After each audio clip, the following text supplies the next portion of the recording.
Oh, what's good, y'all? What's good? Me, shit, I just woke up. Shit, I just woke up a few minutes ago or whatever. Shit, man.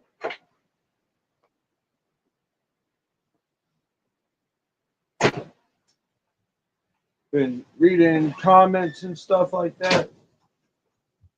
Got motherfuckers impersonating me.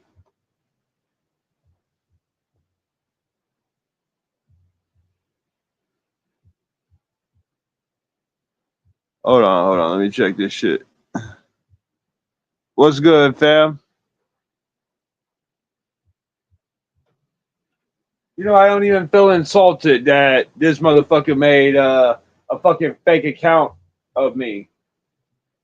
Because you know what they say, imitation is a sincere form of flattery.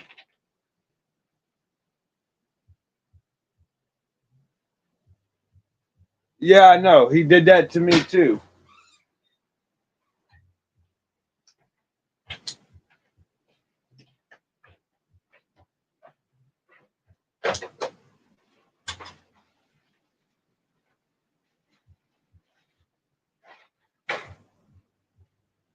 Imitation is the sincere form of flattery.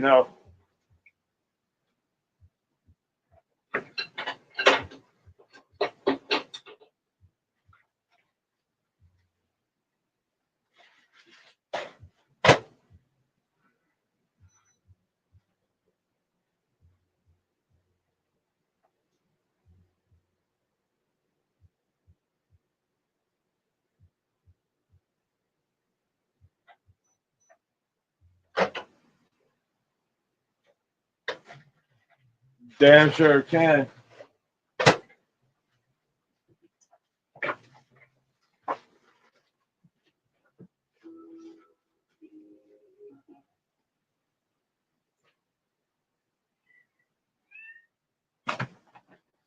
At first, I thought, man, that's kind of petty. But then I think, man, he's trying to be me. He's trying to be me. He wants to be me. Shit.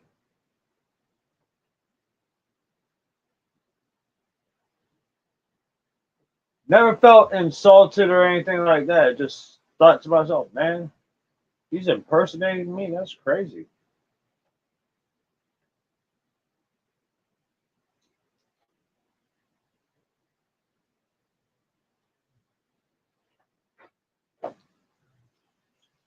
That's the only reason why I could think of that people make fake accounts of other people.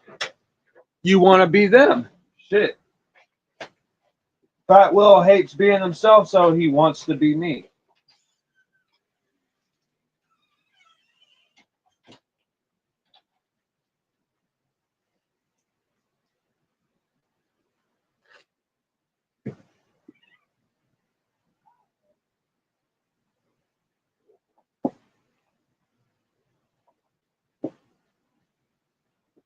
Man, damn.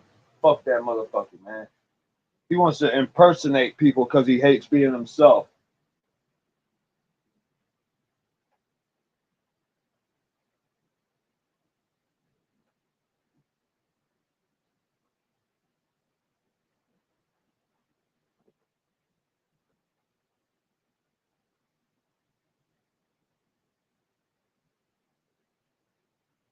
Man, that dude's just straight up petty. That dude's just straight up petty, Dragon Slayer.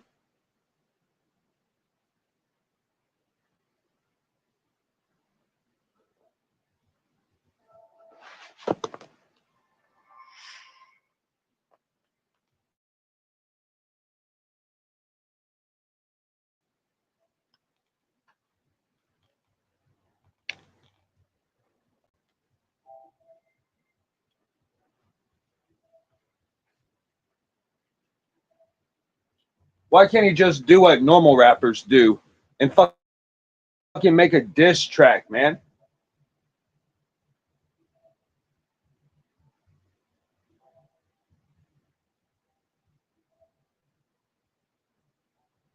Ain't that some shit? Dude can't even make a diss track about people anymore. Can't make a diss track towards other rappers. He's got a make a fake account.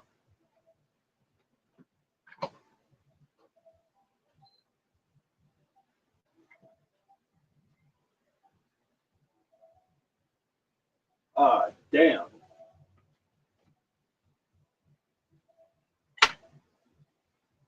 Hold on a second.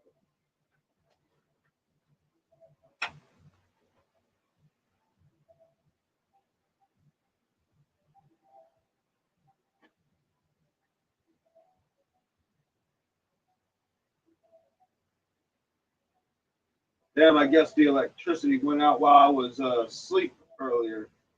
Shit, man. I had passed out earlier. I was like, damn.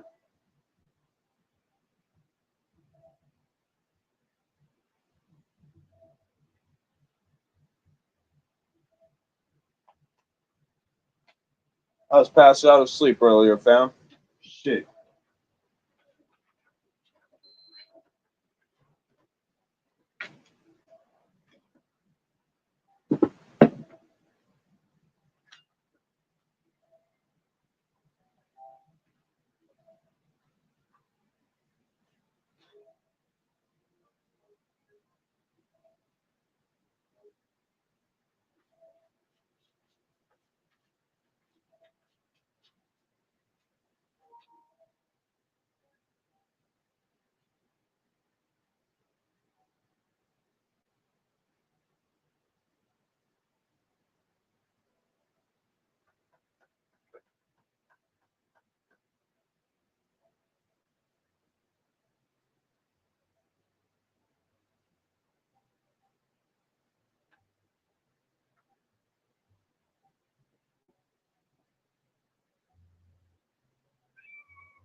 Attention. He chases attention, fam. That's what it is. That dude chases attention.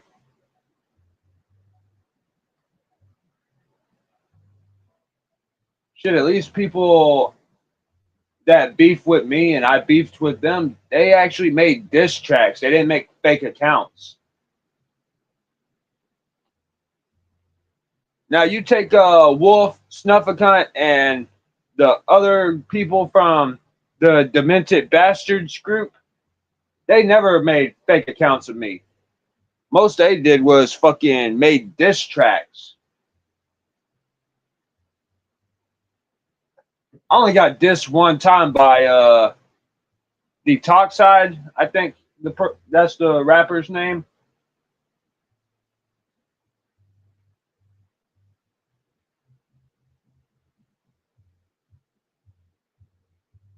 And I think Werewolf and well, not he's not a werewolf anymore. He goes by Wolf now. Wolf and Snufflecunt. I think what they did what one time was they photoshopped a bunch of pictures.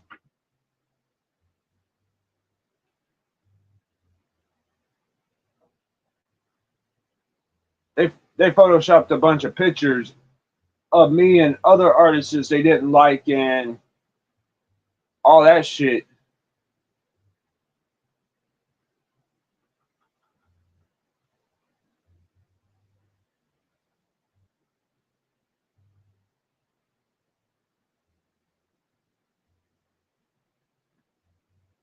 You know, I think Wrath of God hit me up on Instagram asking me how do I get a hold of Systematic Psycho.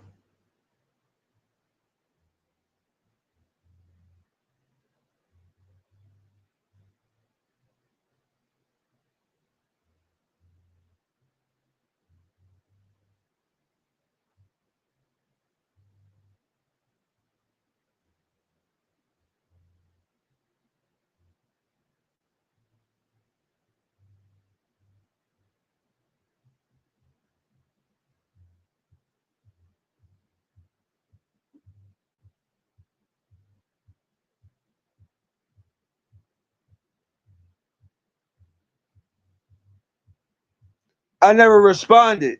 I never responded. It was just in my comments and shit. He didn't DM me.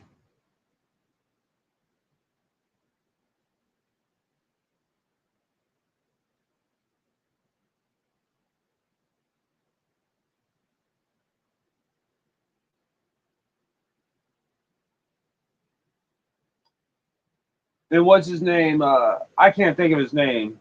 Rep Stu. He sent me a screenshot of the fake account made by fucking Fat Will. I'm like, really, dude? You couldn't diss me on a track, so you fucking made a fake account of me.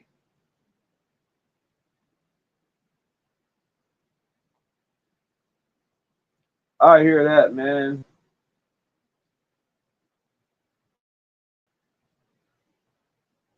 Damn clout chasers, man.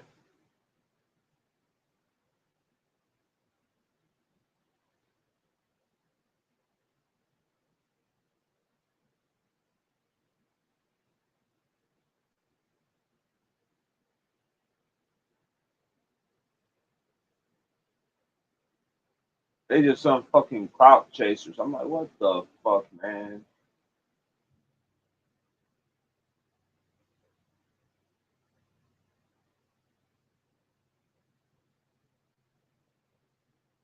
I'm like thinking to myself, man, really, dude, you gotta go around impersonating people and shit.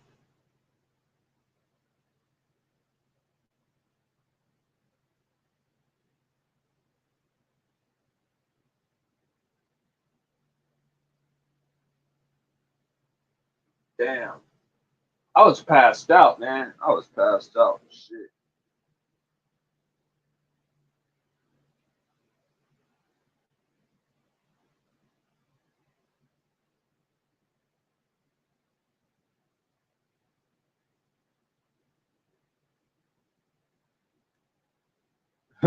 Damn. Oh fuck. Oh shit. Oh man.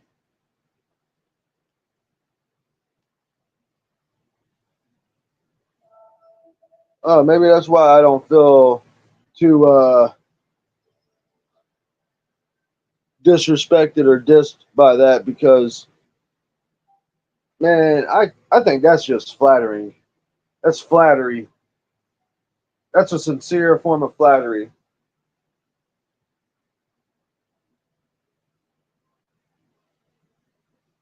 That's what I told Stu Rep.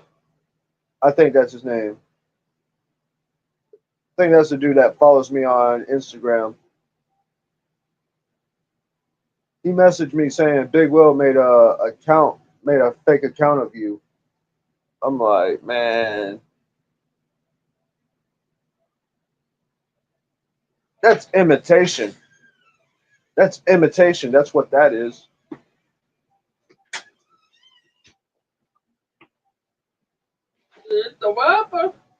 Oh, damn.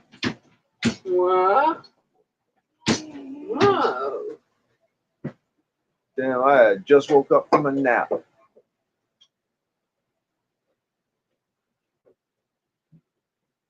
I slept pretty damn good, too.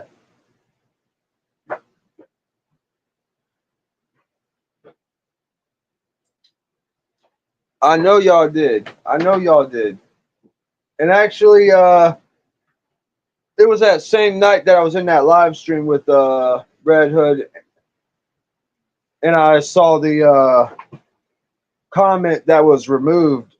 Man, I was like, what the fuck, dude? He's really impersonating me? Man, come on, man. Shit.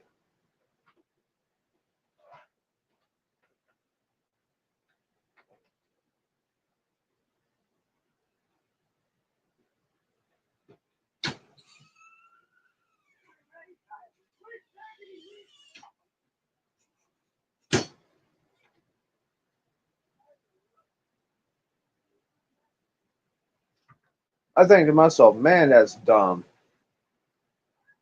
That's just some dumb shit, man.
The more I think about it, I'm like, man, he's making himself look like an internet troll.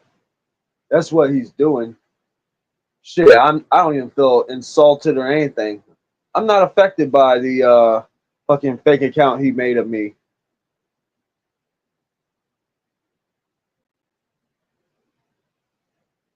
I just think the dude's obsessed. That's what I think. I think he's obsessed, and that's why he made that fake account. Damn clout chaser.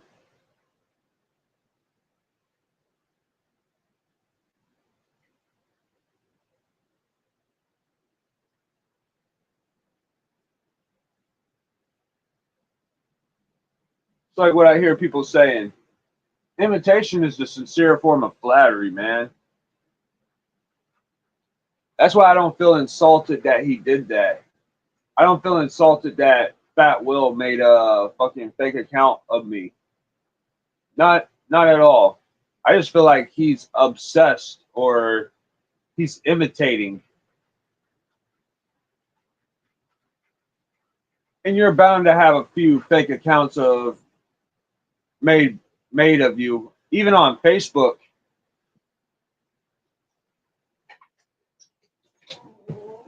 Damn,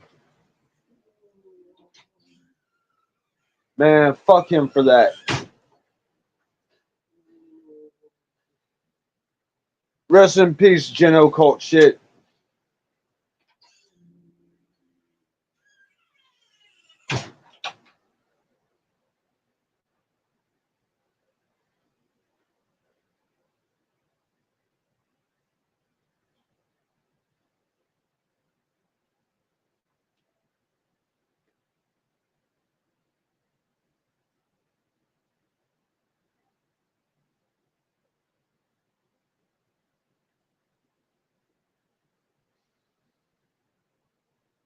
Yeah, he is, man. He is a legend.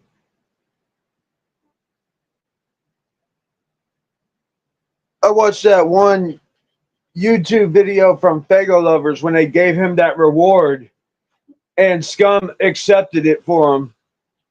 I think Scum accepted a reward for him.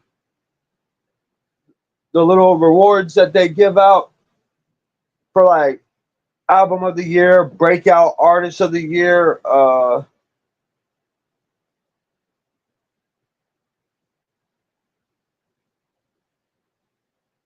Yeah, I know what you mean, man. I know what you mean. Hell yeah.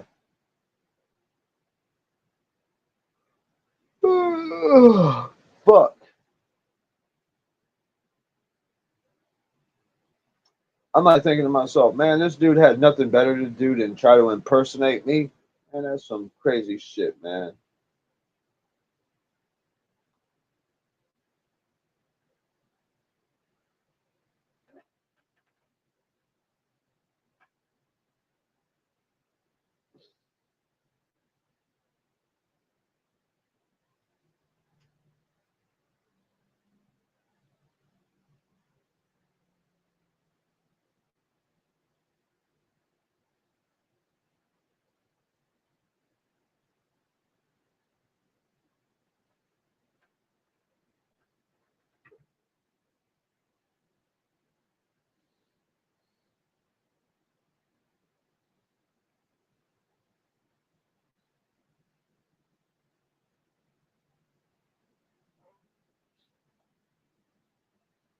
Yeah.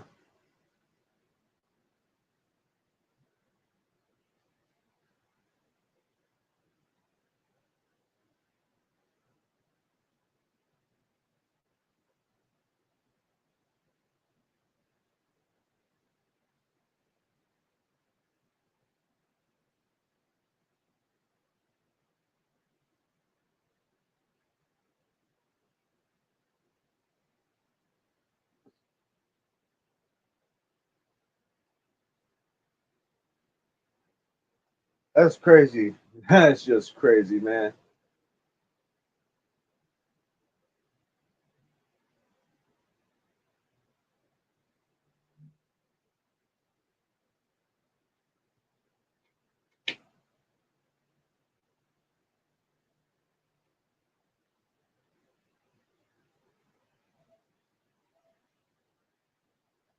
I'm like thinking, man, did the dude really go out on his way to create a fake account of me? I'm like, yeah, he did, man. Shit.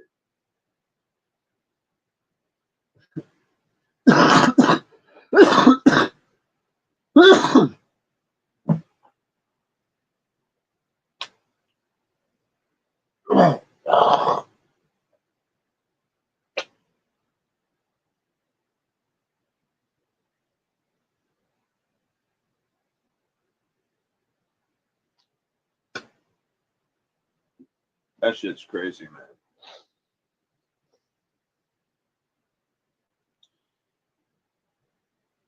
You already did get jumped.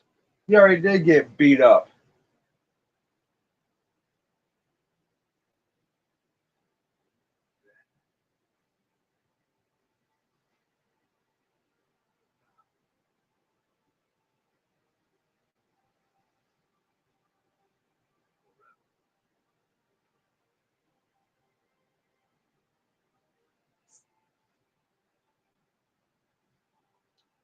The way I see it, it's a failed attempt to try to divert people's attention away from what he actually did.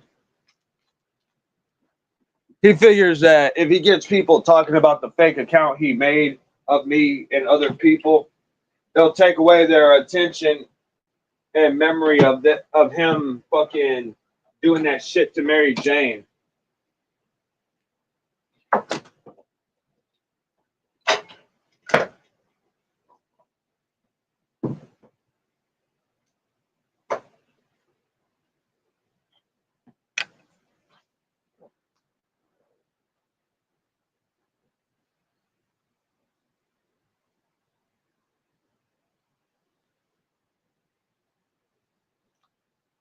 Yeah, but at least Evil Pimp don't make fake accounts of people. At least fake Pimp ain't gonna hide behind a fake account of you and pretend to be you and talk shit.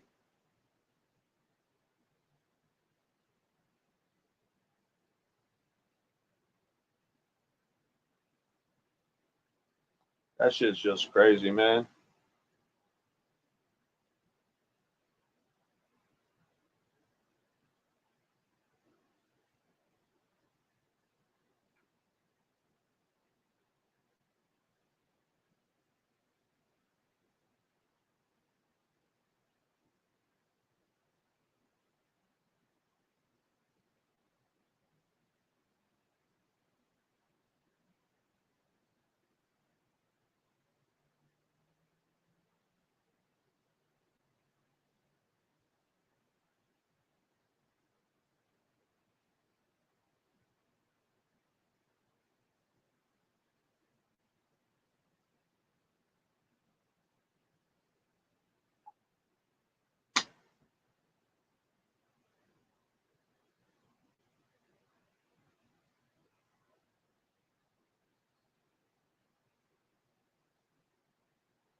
Damn, that's bad.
Oh, oh man.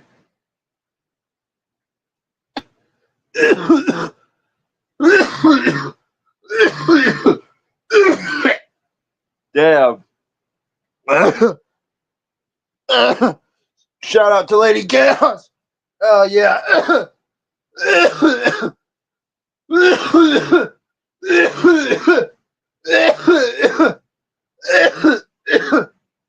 Damn.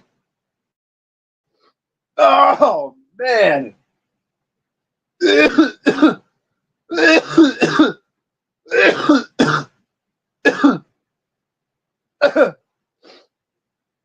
Oh, man.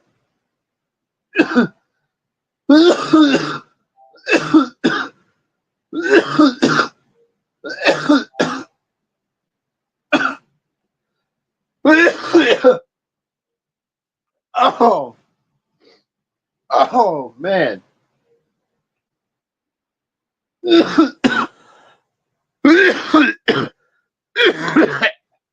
Damn.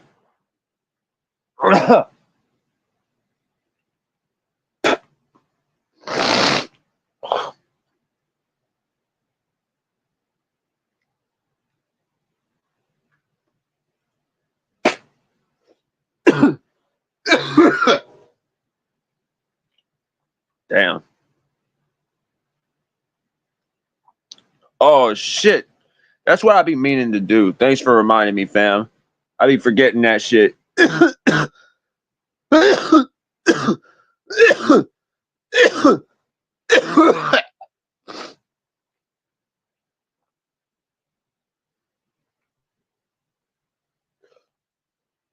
There's a leak right there. Oh, man.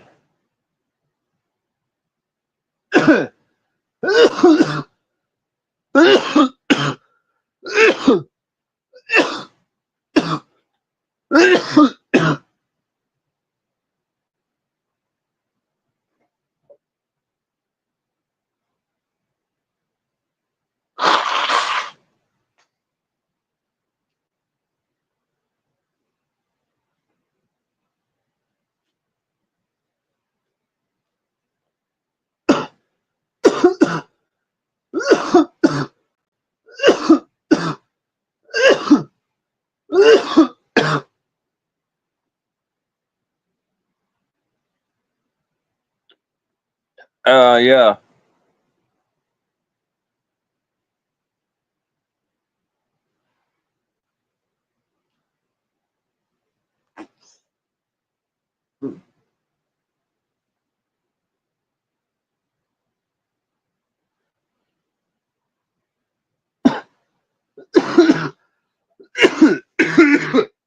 Damn.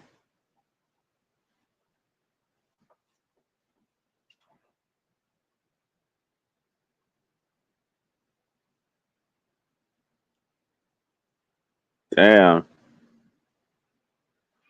Yeah.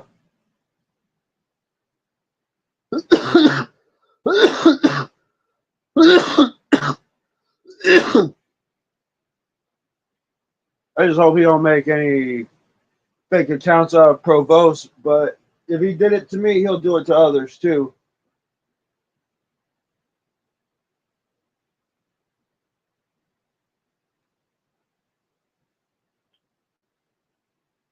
He doesn't think about how that reflects on him, how that looks on him.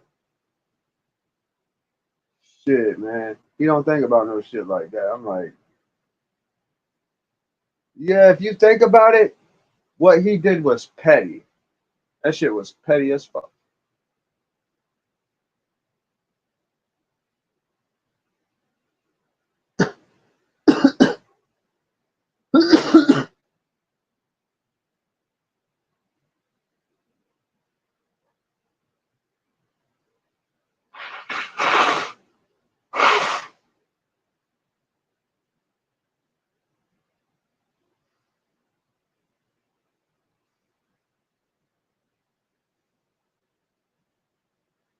Damn, I'm finally getting over this cold. Actually, I've been getting over it. It's just that I'm still getting it all out of my system.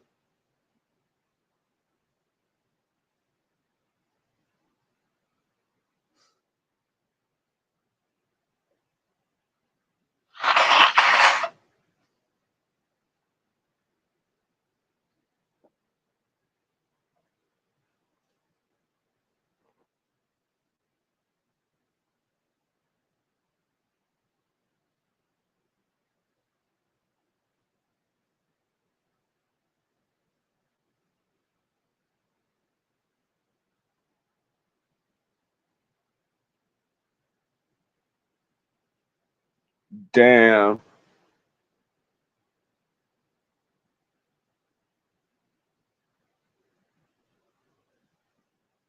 Shit, I guess it stormed. It was raining earlier because I passed out, man. I had passed the fuck out earlier here. Man, damn.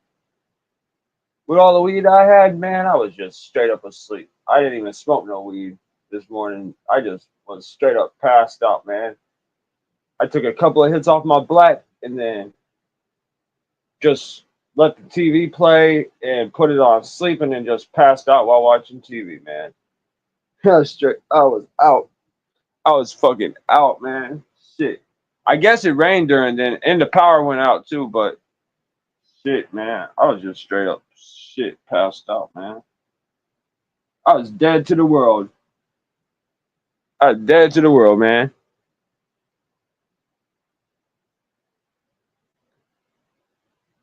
And fuck Big Will, man. He's doing some hoe ass shit, man. He's doing some hoe ass bitch ass shit. Really, dude, you gotta go make a fake account or somebody. Man, you know how long it takes to make a fake account, man? Man, that shit takes a good while, man. I'm like, damn, man. Why the fuck you gonna make a fake account of somebody?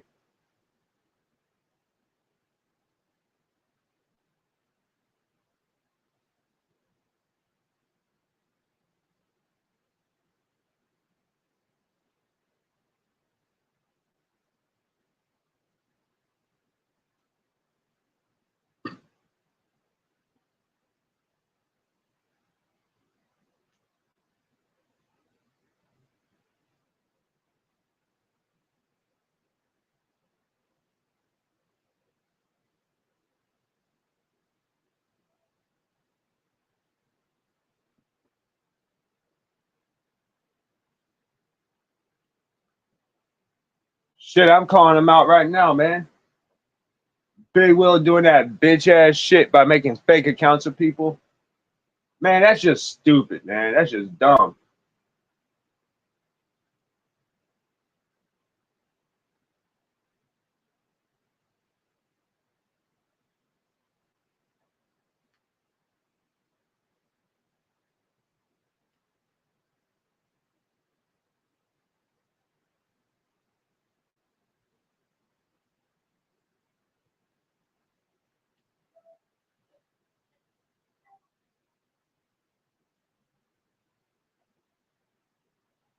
I never thought to do some shit like that, fam. Never thought to do no shit like that. And I'm like thinking to myself, man, who the fuck does that?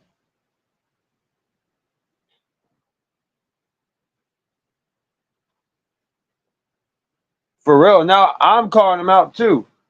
Who the fuck makes a fake account of someone like that?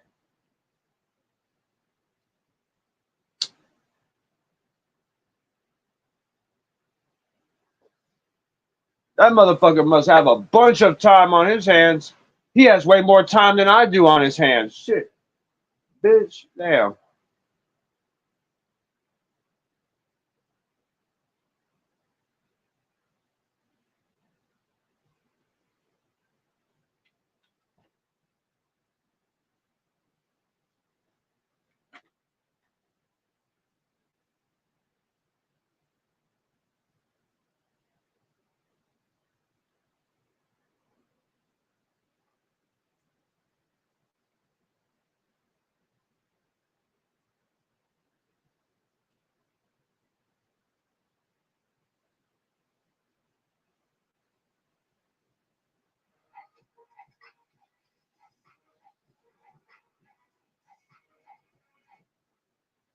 damn.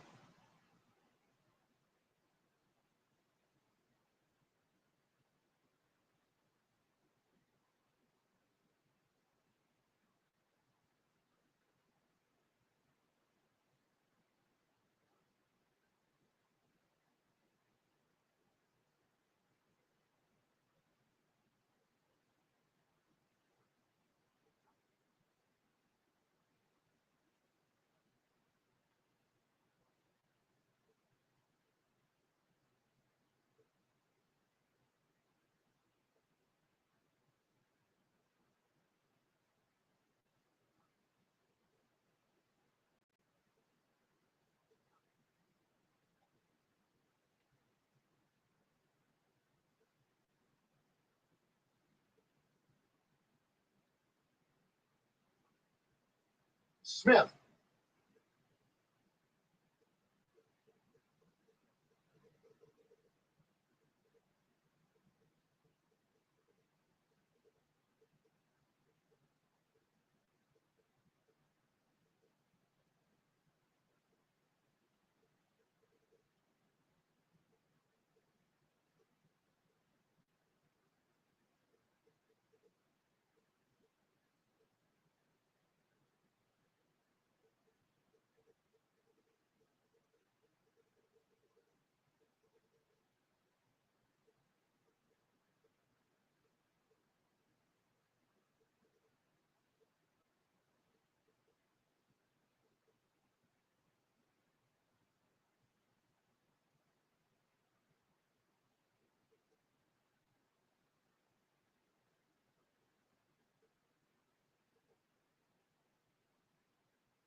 Ah, damn.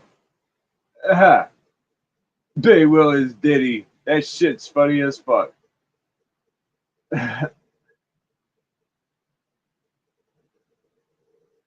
He sure does try to do some Diddy shit.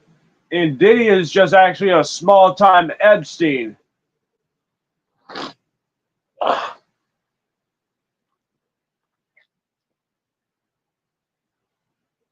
On the contrary, Diddy's just a small time Jeffrey Epstein.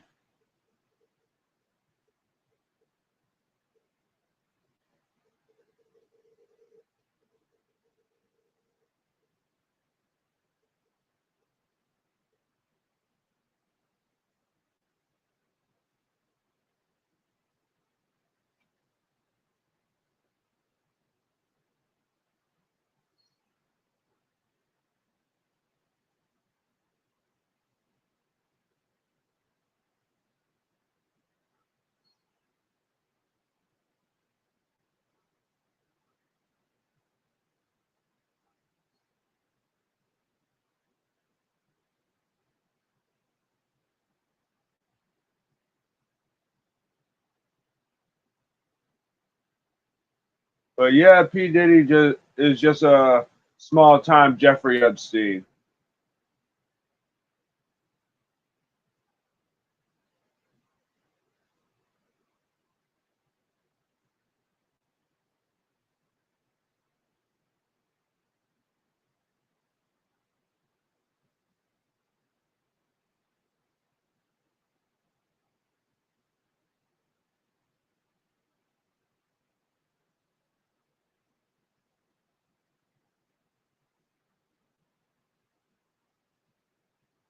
A lot of people were thinking that Diddy's gonna die in prison since he's locked up, and I'm like, nah, he ain't gonna die. I'll tell you why he ain't gonna die.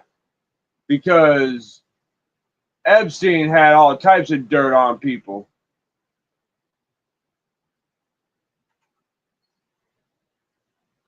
That's why Epstein died. They killed Jeffrey Epstein because he had shit on people that you wouldn't believe. And he knows who's all been to his island. He kept all the flight records. And they couldn't risk that man being alive, man. They had to kill him. They had to kill Jeffrey Epstein and say he killed himself in prison. And that's the truth.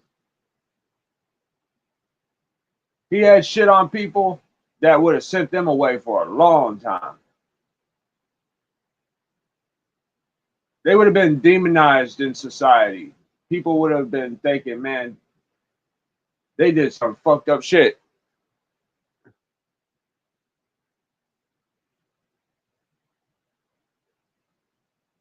Oh man, hell nah, that's sick.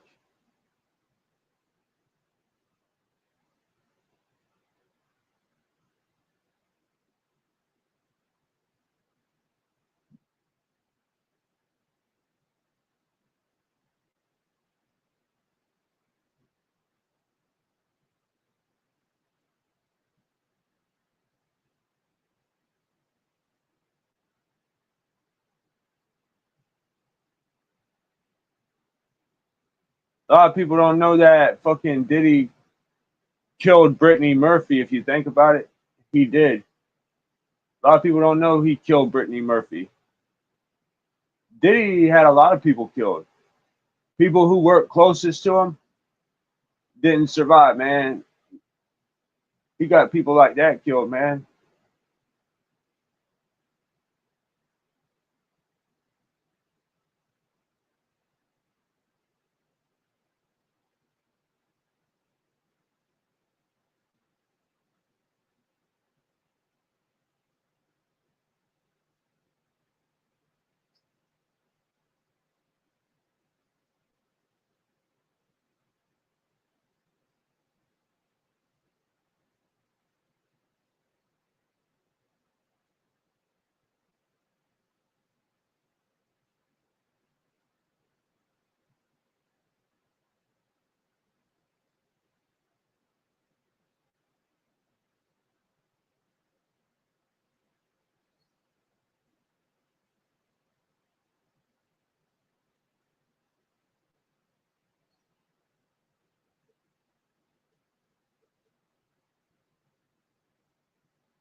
Yeah, he wanted to fuck Mary Jane, and Mary Jane turned him down, and now he's pissed.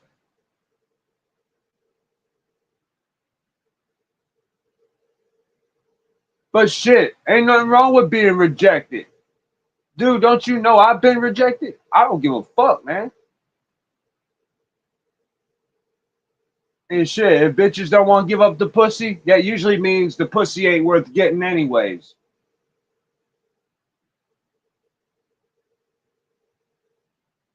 And it's just common decency to respect someone's decision.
Damn.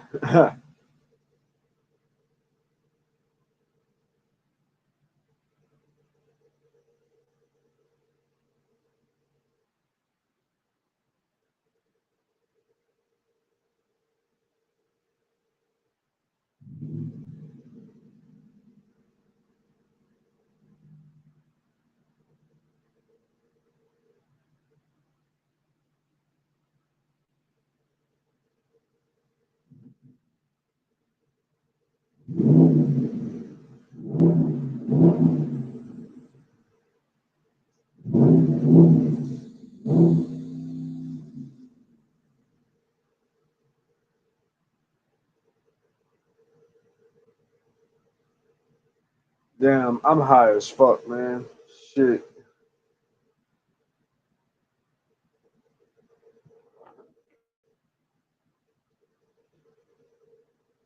And all that dumb shit that Big Will does is laughable. He's just another version of fucking Jackal Gold bitch, man.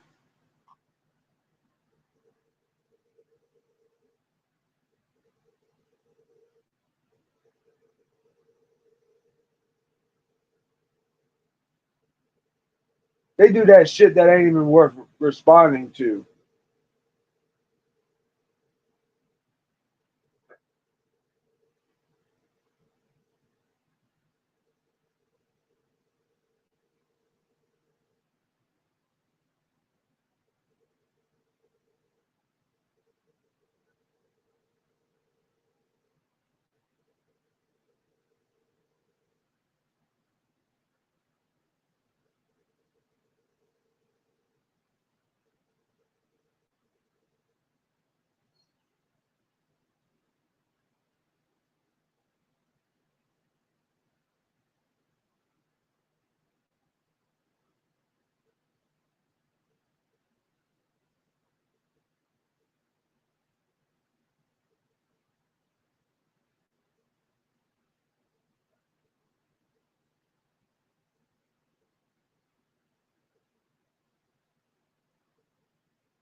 Yeah.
You know, they say women don't go for those old school romantics, but I don't know, man.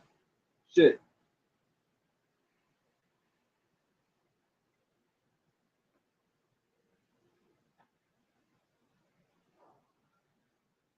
But then again, Societal norms puts pressure on both genders, male and female, man. Shit. Societal norms puts pressure on everybody.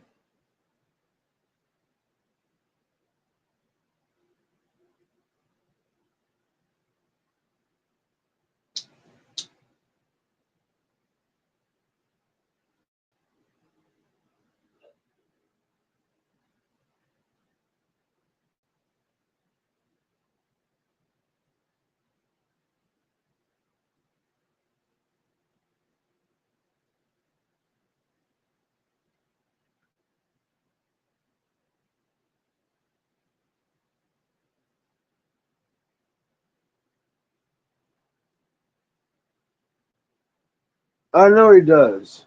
I know he does, fam.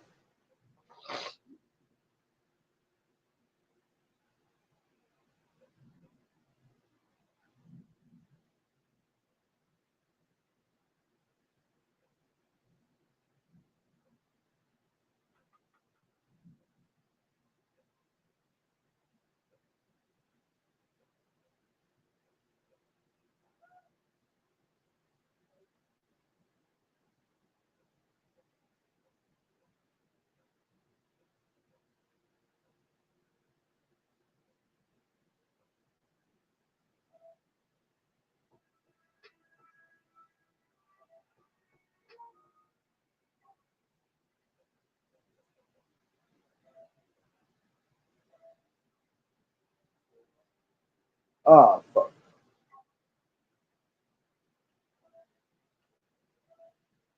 Shit, I guess I have to free up some space then.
Oh man.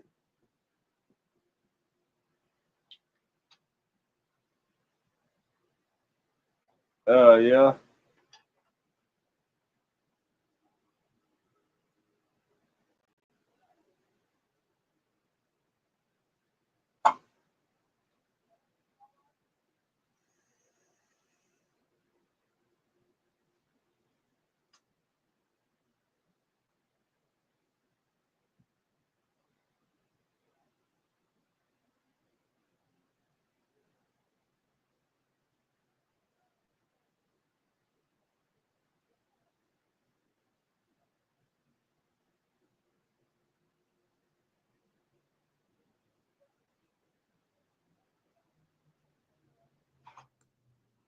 Hold on, I gotta show you this, fam. Hold on.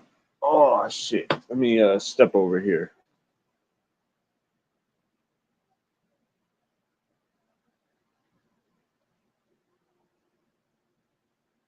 Yeah.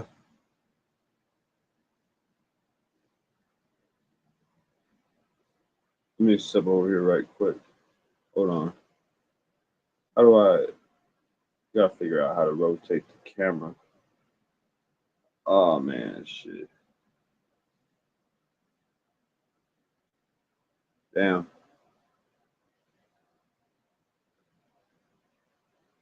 Guess I don't really know how to rotate this shit. But let me turn it towards this right quick. I got this piece right here.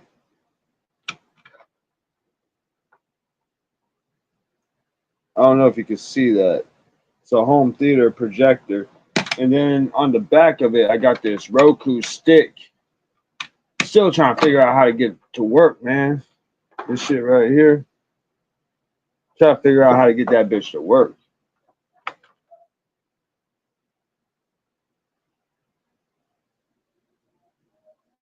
Yeah, I'm trying to figure out how to get the fucking Roku stick to work on this motherfucker. Never had this shit before, so I was just rolling with it.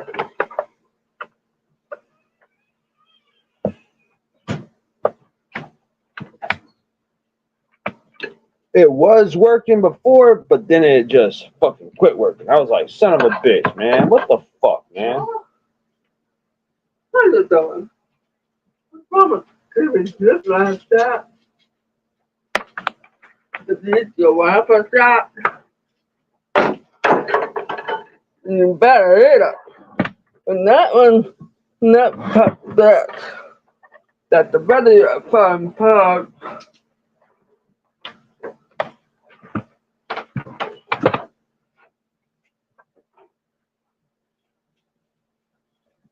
Always got plugged into long range Wi-Fi receiver, but shit, man, damn.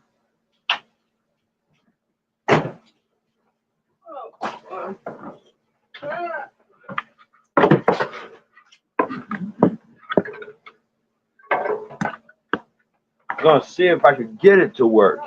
It was working before, but then it kicked me off. I don't know what the fuck happened. It just kicked me off. And shit. Let me grab this remote and let me find the remote to my home theater projector. You know, the other night I was watching a movie when I was in the podcast with Red Hood. He was like, "Man, it sounds like you're in a movie theater right now. It sounds like you're at the theater." I'm like, "Yeah, I know, man. It's this home theater projector." He said, "I might get me one." I'm like, "Hell yeah, dude, you should." I recommended it. I recommend this shit. It only costs like $53, man. At Walmart, you can get one for like $53 if you don't mind not having extra shit to it.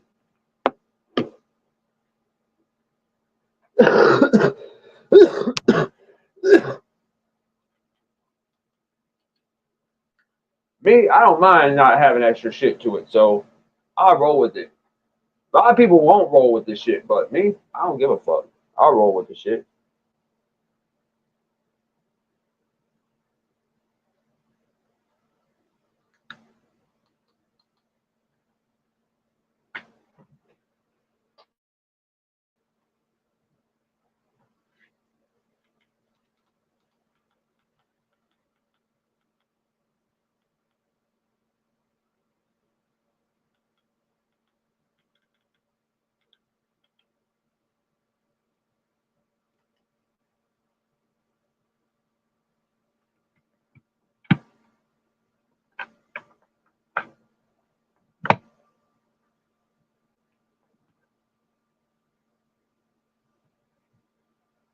It has a screw at the bottom of mine where you could adjust it.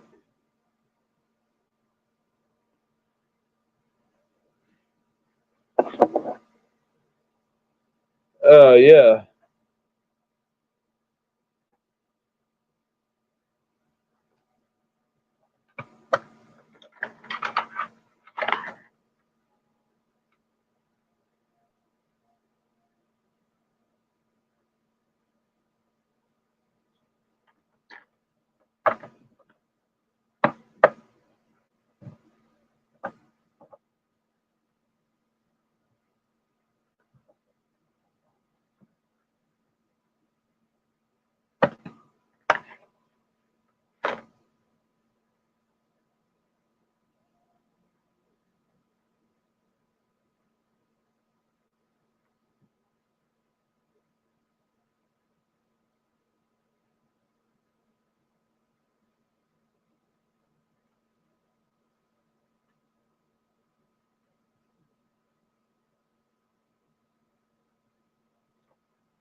Hold on, I gotta go grab my black and mild. Shit,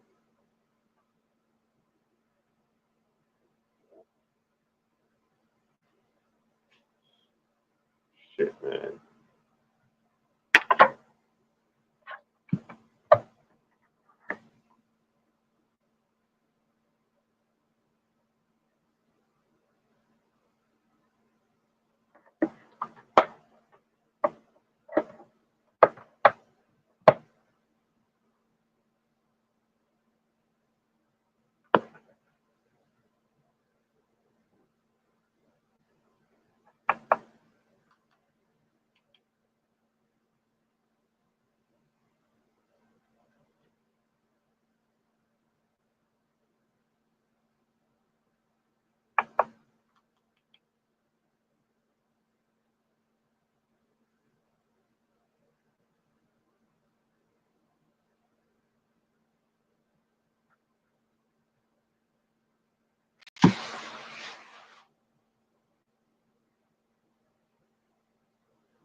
Yeah.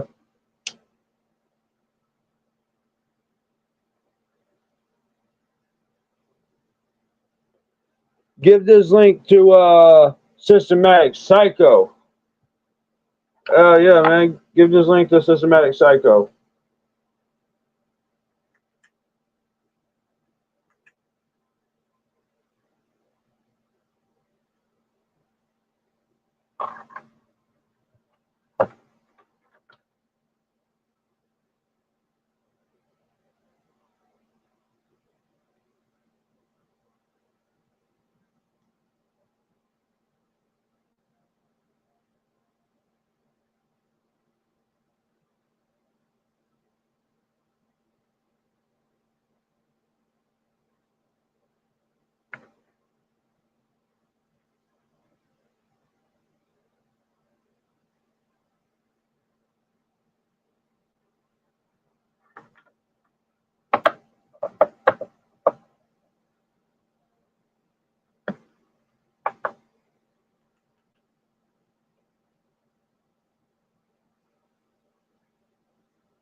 If I wanted to, I could hook my PlayStation 4 or my PlayStation 5 up to this and fucking play games on it. But I prefer it for the movies. I prefer to watch movies on this shit.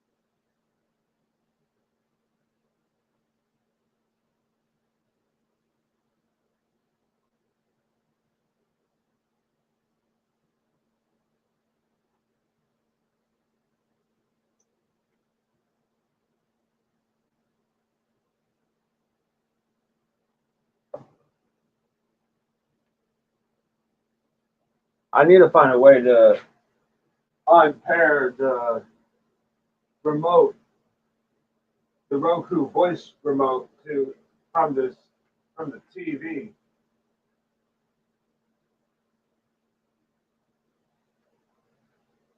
Somewhere in settings.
Settings on this remote are all wrong too. It's paired with the TV, but I can't take it off. I can't figure out how to get to unpair it. Can't figure out how to unpair this from the TV. And this remote don't go to this TV. It goes to the Roku stick.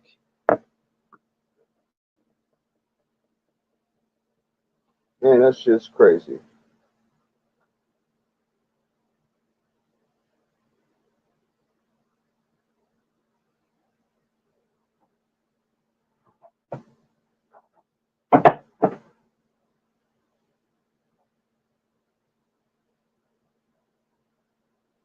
I have two Roku devices. I have this Roku stick that I am destined using it for the home theater projector, and then I have this Roku TV my mom gave me.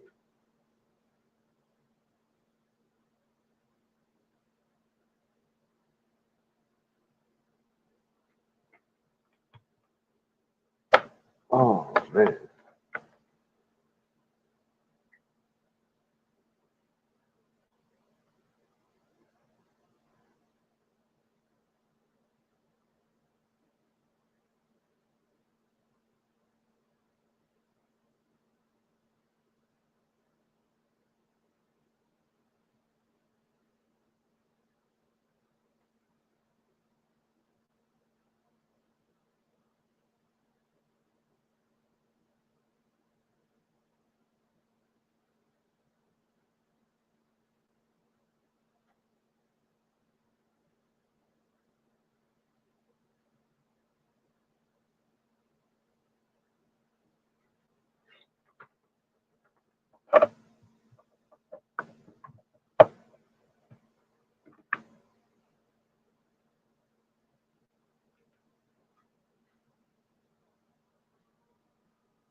Hold on, let me try disconnecting and plugging it back in. Shoot.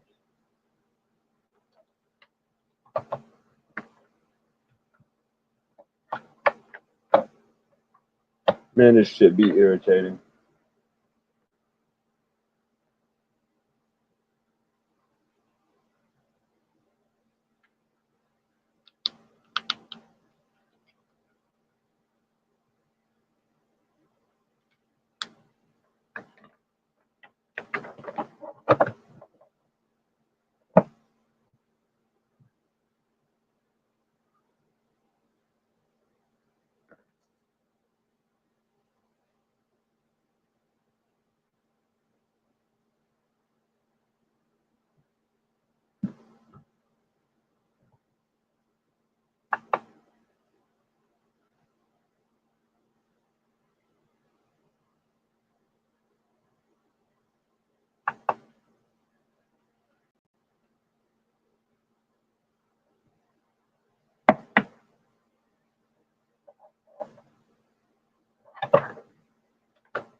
Oh yeah, that shit is lit, man.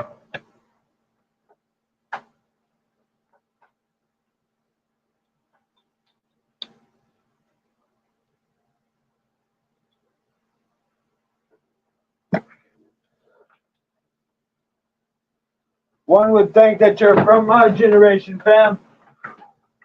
One would think that you're a millennial. One would think that you're a millennial Dragon Slayer.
Oh yeah.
Oh yeah.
Damn.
Damn.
Yeah, you invoke the 25th Amendment and Trump is out. That's how you get Trump out. Got to invoke that 25th Amendment on his ass.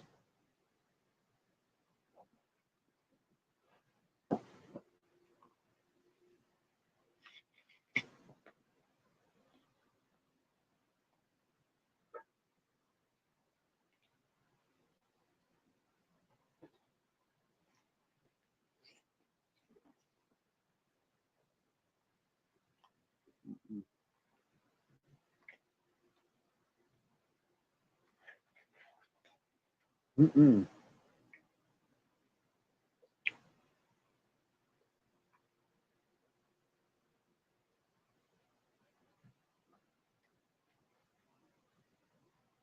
Stop looking at my food, Bola.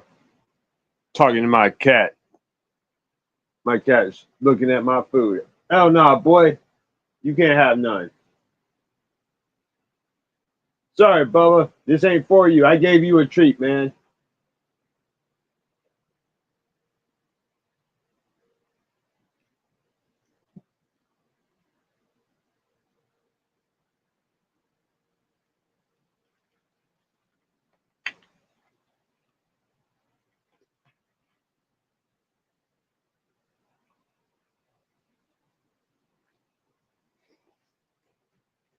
Mm-mm.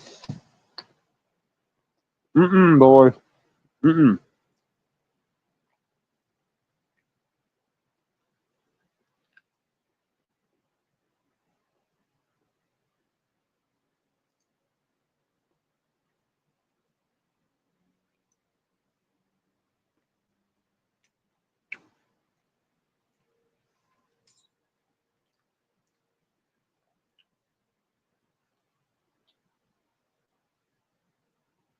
Things are just off the hook, man.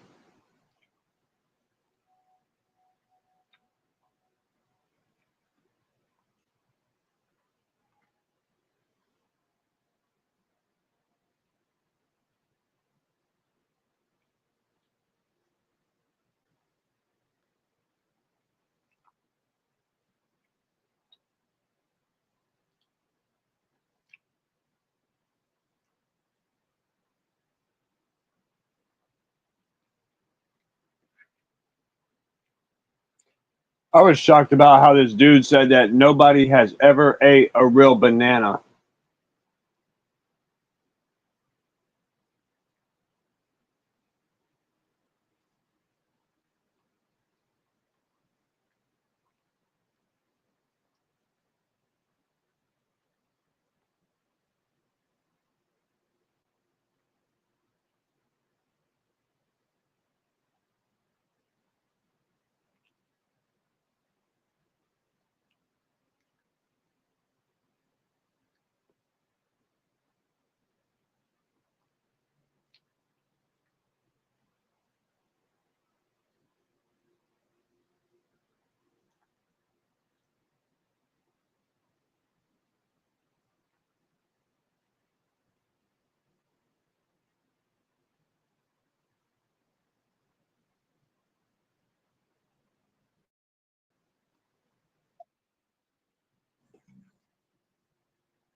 And they say you can't own real bananas either because they're illegal.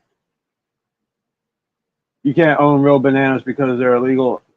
And the thing about real bananas is that they're about the size of your finger and they're loaded with seeds.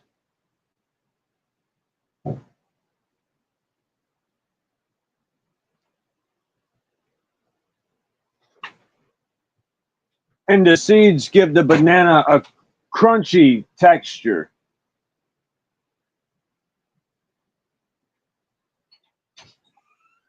And it has health benefits. It could regenerate red blood cells.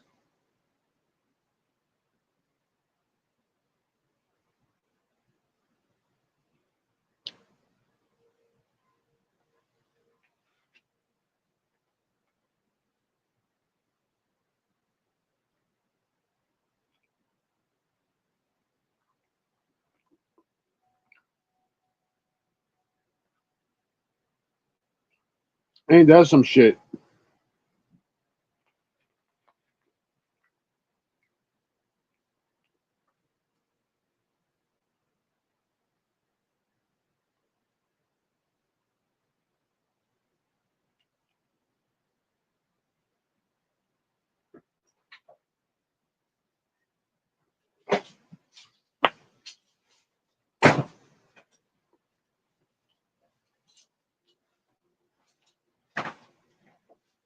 The man didn't have.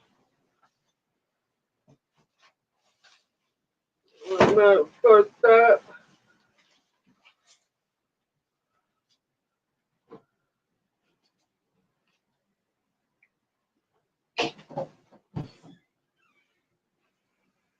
Like that.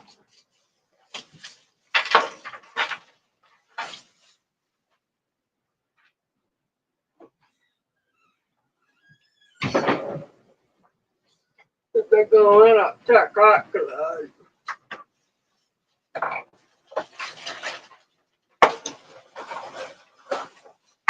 the good idea. Huh, maker? So fun, maker. Nothing.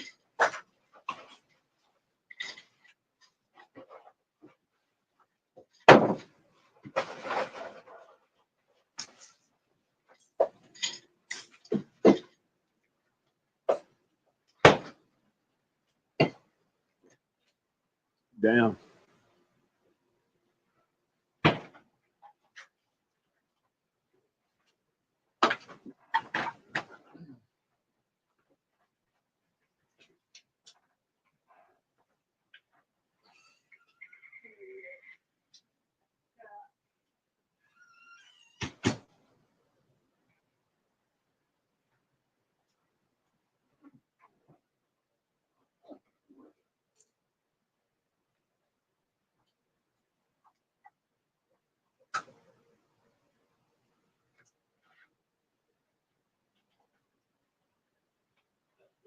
Oh, damn.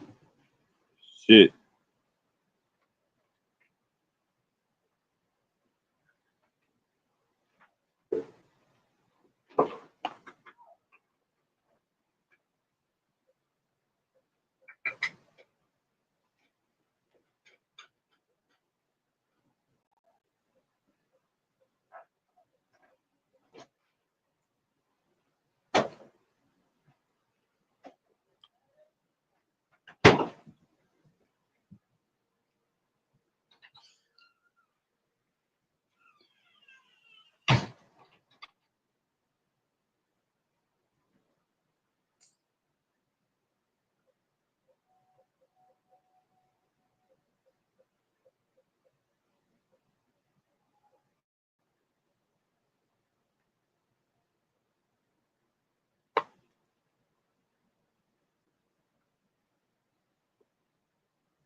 Damn.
Legislative branch and consolidated into a monetary system which has absolute control on the rules and regulations and also will have the technology to enforce that.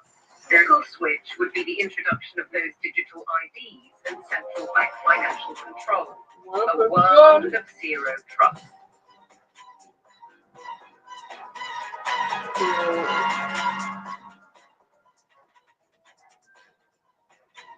Bye-bye. Go.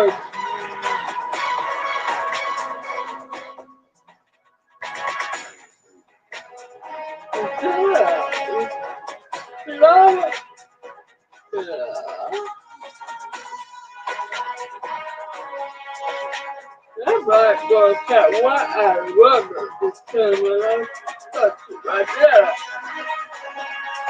And I throw her back in the arm. Now I'm not biting.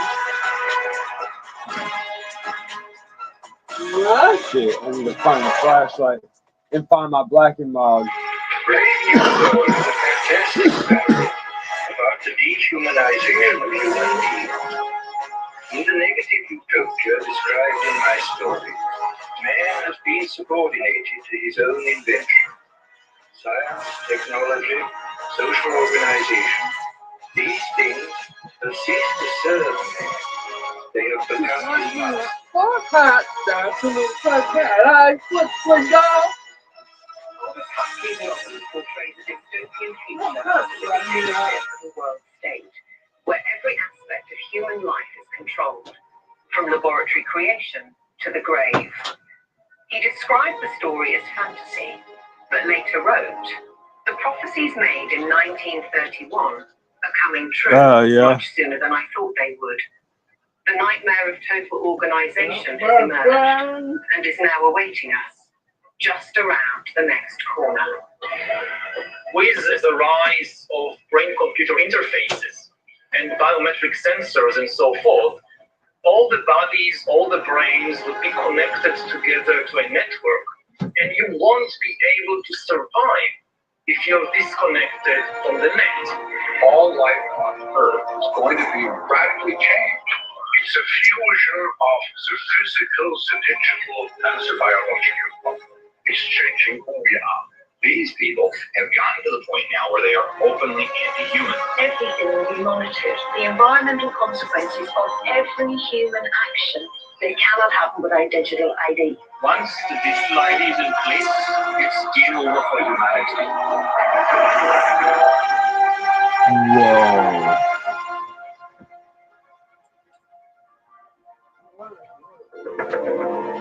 The ideology of a world dictated through science is deep-rooted. Almost a century ago, a movement was established in the United States, preaching that the population should be governed by an elite of selected experts, scientists, and academics, rather than democratically elected politicians. They called it technocracy. These engineers and scientists from Columbia University promoted what they thought was going to be the replacement for capitalism, free enterprise. It's not going to be price-based economic system. It's going to be based on resources and energy, control over energy. They thought that science was the answer for everything. They didn't have any spiritual bone at all. You know, they were very mechanistic in their thinking. The definition was clear. Technocracy is the science of social engineering, the scientific operation of the entire social mechanism to produce and distribute goods and services to the entire population. The movement was short-lived, but the principle never died. As we'll demonstrate, a strength of policy and resources has always been the ambition of the powerful oligarchs. That shit's crazy. Today's world institutions. It seems to me that there's a very strong drift in the direction of globalization, of the ultimate centralization of control in the hands of I'm working on a college unelected officials application and and supranational I gotta organizations. tell them The about lust myself. to control Like, sell other human yourself. beings is a story as old as time. They want all of the resources of the world in their pocket. They do not want you and me to have anything. It's in writing all over the World Economic Forum's website. By 2030, you will own nothing and be happy. That's an oxymoron. If you don't have anything in your name, you ain't going to be happy about it. The World Economic Forum may have called that infamous phrase a prediction, but it translates as a statement of intent on behalf of its global power brokers. The bigger picture is that an attempt is underway now to collapse liberal democracy and replace it with global technocracy. What I call an omni-war is now underway, which is to say that the transnational ruling class is literally, it's not a metaphor, is literally at war with the rest of humanity and has weaponized everything that it can. This is a coup. They can remove the power from the parliament and the legislative branch and consolidate it into a monetary system which has complete control. That control is now entirely achievable because the would-be controllers finally have the tools to execute it. Total surveillance, artificial intelligence, digital IDs, and central bank digital currencies. The potential for social control is gigantic and potentially irreversible. What our experts are describing is a world commanded by an exclusive group of bankers and industrialists, affecting every aspect of our lives. What we eat, what we can buy, where we travel, where we live, and all bypassing democratically elected governments. You could be forgiven for thinking this is a grand conspiracy theory, but please consider this.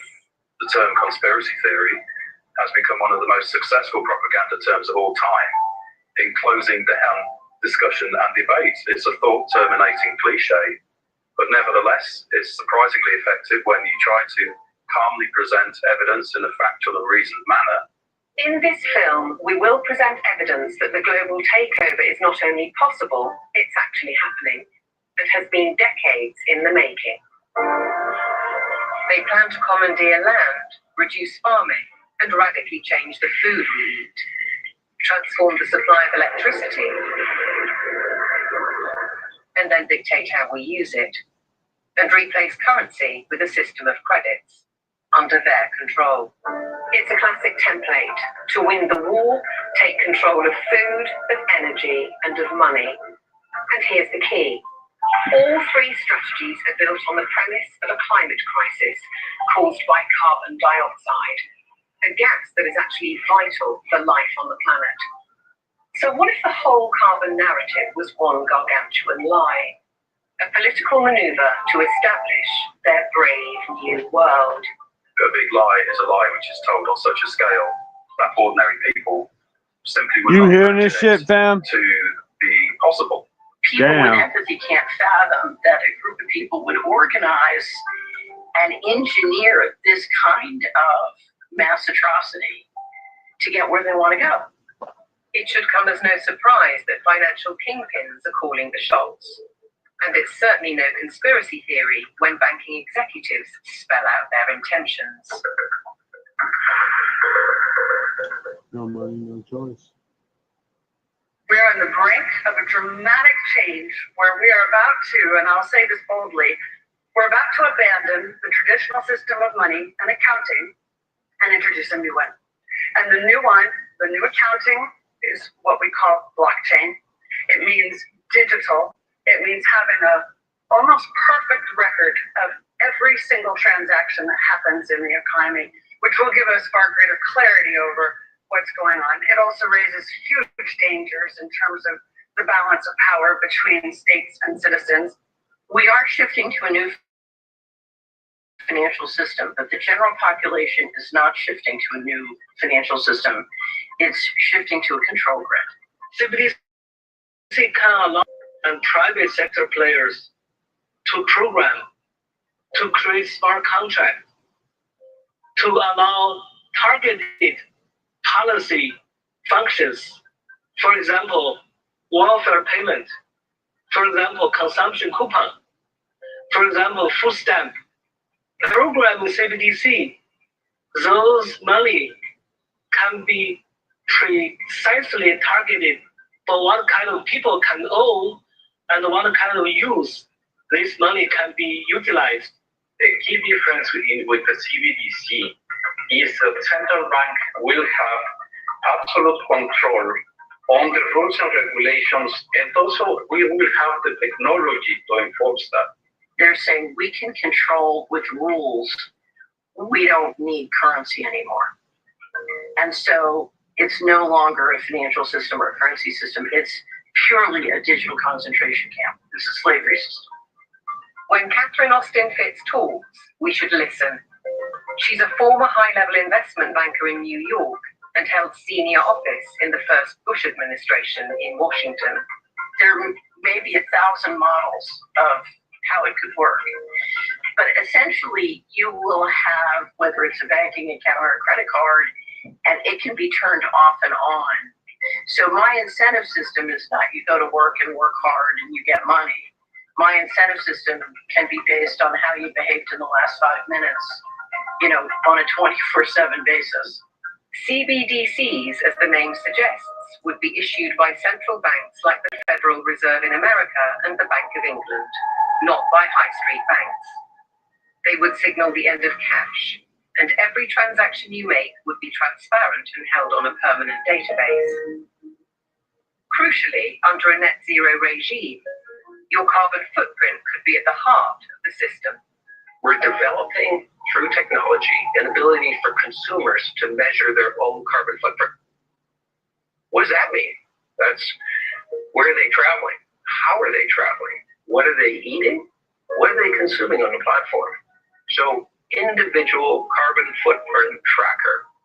This can be the infrastructure for a carbon credit system. It's totalitarian control, and if people don't become aware of it now, it's going to be too late to backtrack from this. It's a ratchet system where it's very difficult, if not impossible, to backtrack. But why is now the time for change? Because the system is in crisis. It entered crisis in 2019. Mark Carney, he talked quite openly about how the international monetary and financial system had entered profound crisis and was effectively on its last legs.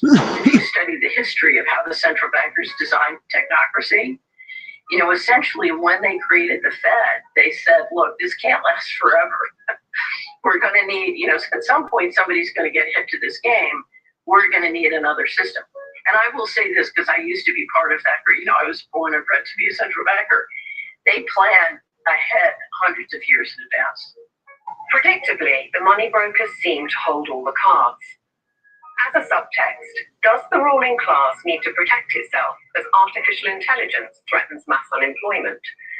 And what will happen to our existing assets if the banking system is collapsed and money disappears overnight?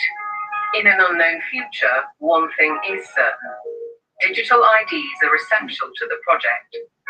If they become compulsory, data on every detail of our lives will be monitored, stored, and monetized. Nothing, but nothing, would be private. For younger people, often it's the case that they like technology, they're completely au fait with it, they enjoy it. So they don't see the dangers that technology can bring because, like a drug dealer does, you feed people, you know, low levels of drugs where it's all fun. And then later, when you have them addicted, you feed the hard stuff and that destroys their life. So in a similar way, all of this technology is currently pretty much nice. But when the central bank digital currency comes in and the control comes in and the censorship systems, then the younger people will realize all too late in many cases that they've walked themselves into a trap.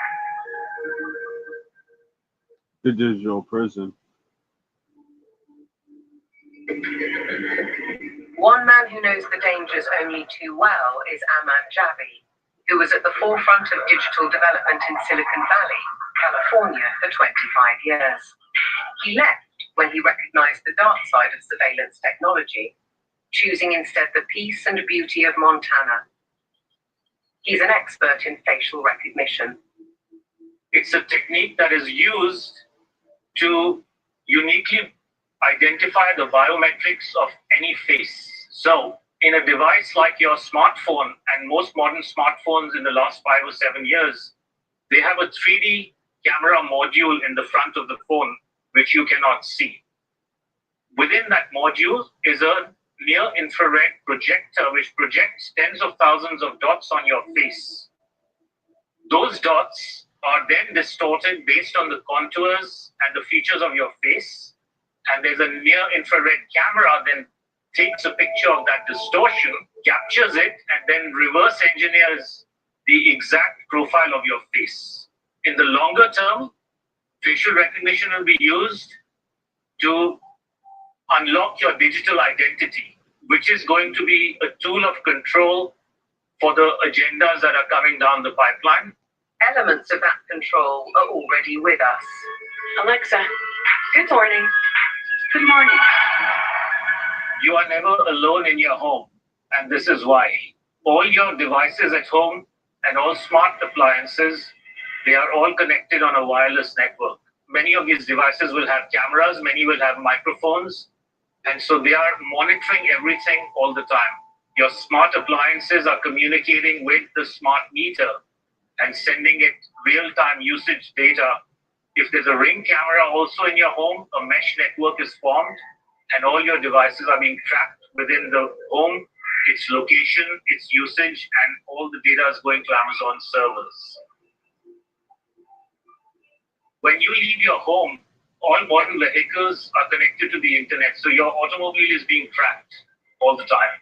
When you're going under a string of smart LED poles and smart LED lights on the highway and in the streets of your towns and cities, those form a wireless network and are tracking your vehicle. They're tracking all the devices on you, from smartphones to smartwatches when you're walking on the streets. So data is being collected 24/7 continuously on every human being whenever That's you crazy. are within these wireless networks. And it's obviously not good for health also because of all the electromagnetic radiation. In the long term, the plan is to pretty much lock up humanity in smart cities, which is kind of a superset of a 15-minute city. They've sold all the state and local governments and countries that smart cities are about sustainability and the good of the city. But in reality, the language from the UN and WEF and their white papers is all inverted. So air monitoring is really about limiting mobility and no car ownership.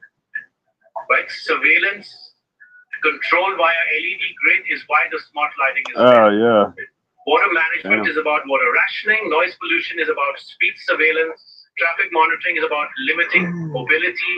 And then, of course, energy conservation is all about rationing heat, electricity, and gasoline.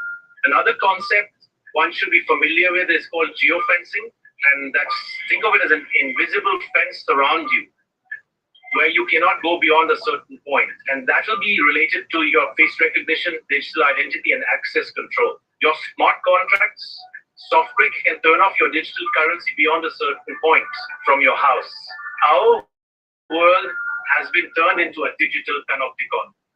That means you can be monitored, analyzed, managed, and monetized.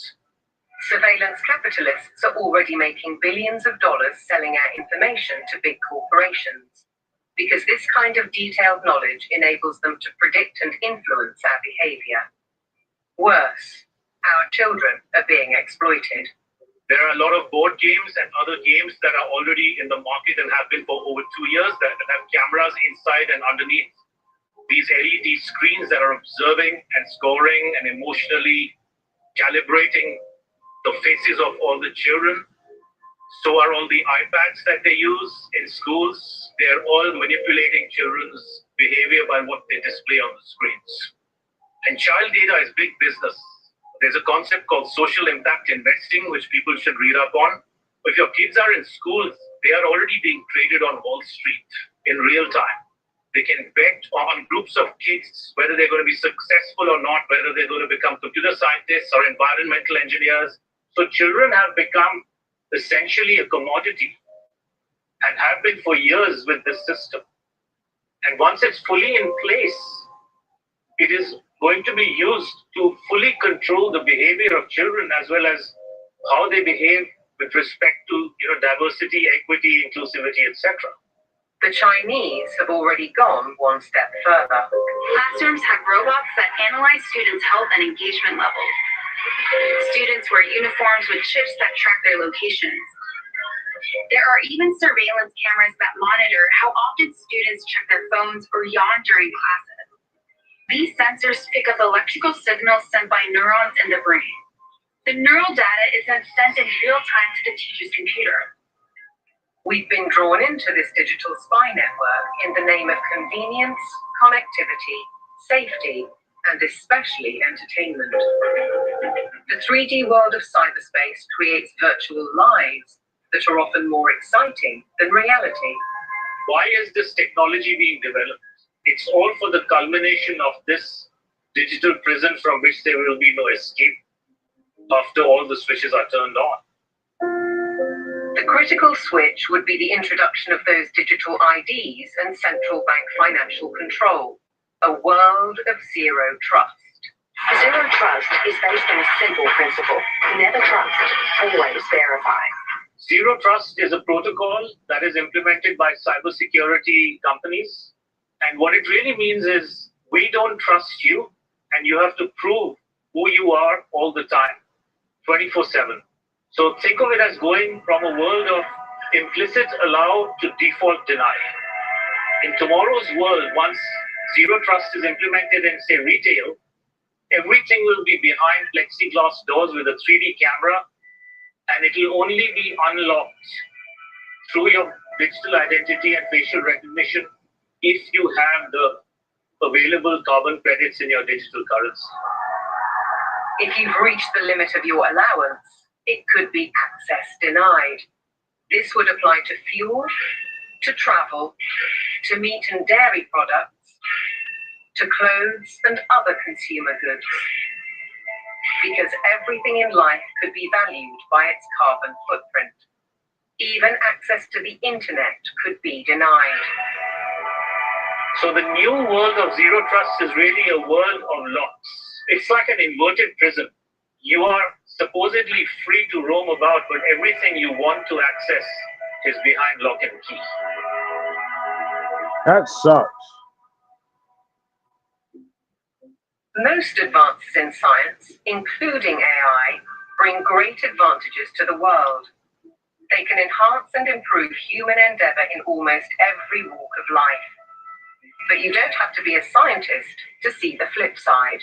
They're constantly monitored by facial recognition cameras that are able to instantly put a face to a name. Now the Chinese are also ranked, given a mark out of a possible 950 points. For now, the number is a sort of bank credit rating, keeping track of everyone's spending habits. It may seem scary, but it's just like that here. We're used to it. And anyway, we don't have a choice. If you think this couldn't happen in the West, ask yourself why so many cameras, smart poles, and 5G networks are being installed in your neighborhood. Damn. In London, the police are using facial recognition surveillance. Sainsbury's is already experimenting with AI. Thanks for waiting. The cabinet will now be opened. In UK railway stations, surveillance is being tested to collect travellers' data. And in Oxford, these barriers were installed by the council under its so-called 15-minute city plan. They were removed following protests. But look at what's replacing them in these quiet residential streets. As the tech companies are proud to tell us, the possibilities are endless. We've developed the camera into a sensor. The camera does not only capture video, it can now start to count, measure, and detect. With deep learning capability, the camera is able to generate accurate and trustworthy data and send notifications in order to take action, all directly from the camera. And since our cameras have open technology, well, we can work with different analytic partners from all over the world and together do just about anything we want. Note that they can do just about anything they want. Digital technologies mainly have an analytical power. Now we go into a predictive power. But then the next step could be to go into a prescriptive mode, which means you do not even have to have elections anymore, because we know what the result will be. Ultimately, we're facing manipulation by the system. A world where instead of us using technology, technology is using us. But who's really pulling the strings? Banking and oil dynasties like Rothschild and Rockefeller inevitably get mentioned, as do the modern-day big tech masters, including the ubiquitous Bill Gates. David Hughes takes a wider view. It's those who own the means of production, who are capable of magicking money out of thin air, who control the media, and all of the other means of production, which have now been weaponized against the rest of the global population. Catherine Austin Fitts, the banking insider, adds a sinister thought. If you know their name, they're not at the top. Either way, it's a story of power, money, and manipulation by a small group of people who share common interests, and a belief that the world needs top-down control for maximum efficiency. As we'll see, it could result in the destruction of the farming industry in favor of laboratory foods, and a shortage of electricity because of the race to net zero. Net zero means the impoverishment of ordinary people. It means fundamental changes to their lifestyles, and the politicians are not being honest with people about it.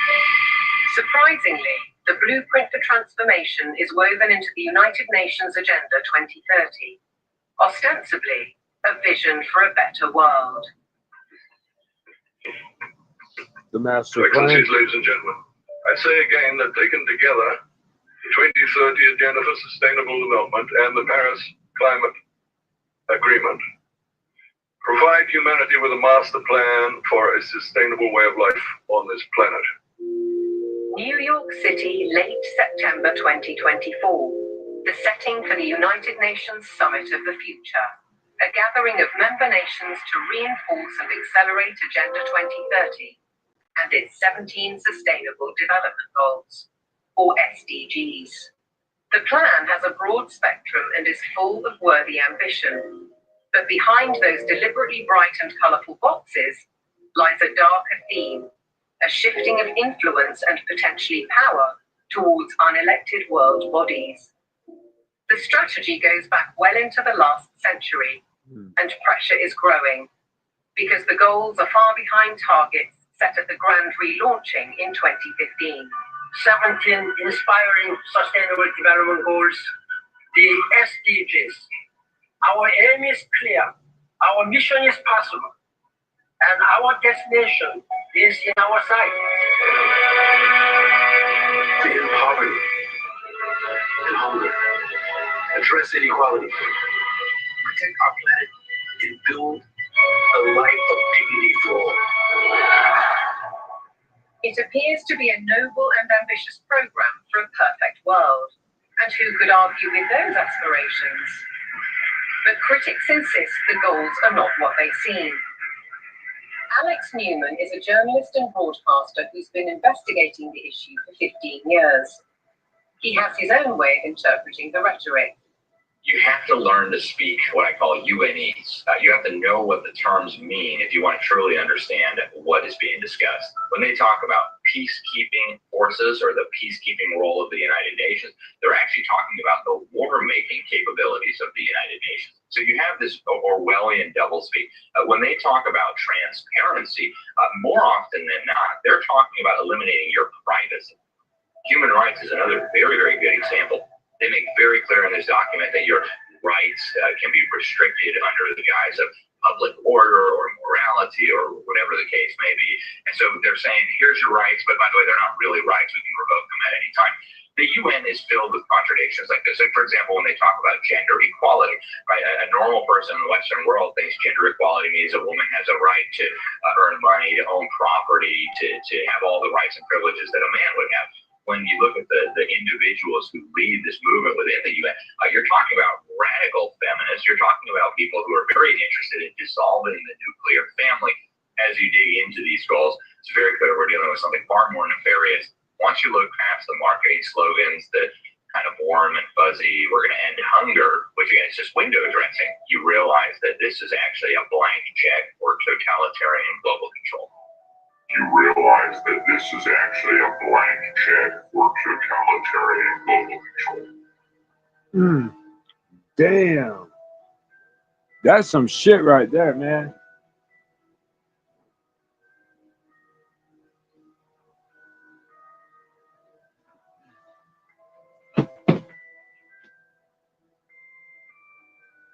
Shit got me thinking.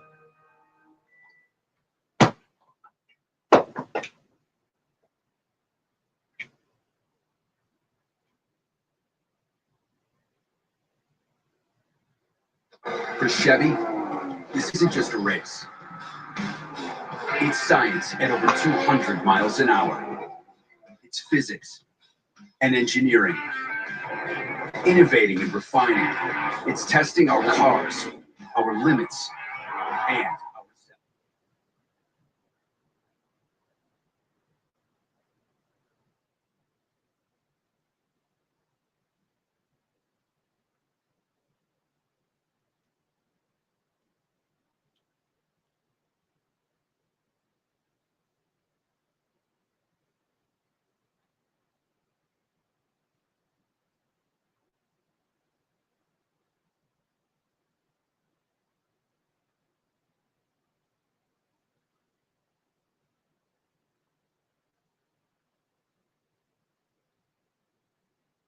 Damn.